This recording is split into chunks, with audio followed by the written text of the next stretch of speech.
MP Prakash Ballari ಜಿಲ್ಲೆಯ ಪ್ರಮುಖ ಗಾಂಧಿವಾದಿ ಸ್ವತಂತ್ರ ಹೋರಾಟಗಾರ, ಕರ್ನಾಟಕ ಏಕೀಕರಣಕ್ಕೆ ದುಡಿದ ವಲ್ಲಭಾಪುರದ ಮರಿಸ್ವಾಮಯ್ಯ ಮಠದ ಪಾಟೀಲರ ಮಗನಾಗಿ 1940 ಜುಲೈ 11ರಂದು ಹುಟ್ಟಿದ ಮಠದ ಪಾಟೀಲ ಪ್ರಕಾಶ ಕನ್ನಡ ನಾಡು ಕಂಡ ಸುಸಂಸ್ಕೃತ ರಾಜಕಾರಣಿ.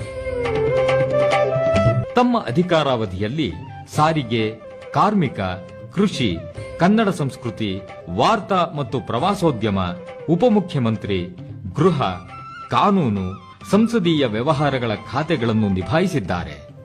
ಅಂದರೆ ಸರ್ಕಾರದಲ್ಲಿ ಏನು ನಡೀತಿದೆ ಅನ್ನೋದ್ರ ಬಗ್ಗೆ ಕ್ಯಾಬಿನೆಟ್ ಮಂತ್ರಿಗಳಾದಂಥವರು ಗಮನ ಕೊಟ್ಟು ಅದನ್ನು ಬರೀ ತಮ್ಮ ಖಾತೆಗೆ ಸೀಮಿತ ಆಗಿರುವ ಕ್ಯಾಬಿನೆಟ್ಗೆ ಬರ್ತಕ್ಕಂಥ ವಿಷಯಗಳನ್ನು ಓದ್ಕೊಂಡು ಅವರು ಪ್ರತಿಯೊಂದು ಇಲಾಖೆಯವರು ತಮ್ಮದೊಂದು ಪ್ರಸ್ತಾಪ ಇಟ್ಟಿರ್ತಾರೆ.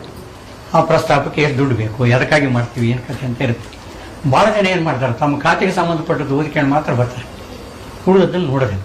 ಸಂಬಂಧಪಟ್ಟ ಮಂತ್ರಿಗಳಿರುತ್ತೆ ಅಥವಾ ಸಂಬಂಧಪಟ್ಟ ಮಂತ್ರಿ ಹೇಳೋಕ್ಕೆ ಬರದೇ ಇದ್ದಂಥ ಸಂದರ್ಭದಲ್ಲಿ ಆತನಿಗೆ ಅವಮಾನ ಆಗದಂಗೆ ಸರ್ಕಾರ ರಕ್ಷಣೆ ಮಾಡಬೇಕಲ್ಲ, ಅದಕ್ಕೆ ನಾನು ಎದ್ದು ನಿಂತ್ಕೊಂಡು ಎಲ್ಲ ಇಲಾಖೆಗಳ ಬಗ್ಗೆ ಉತ್ತರ ಕೊಡ್ತೇನೆ.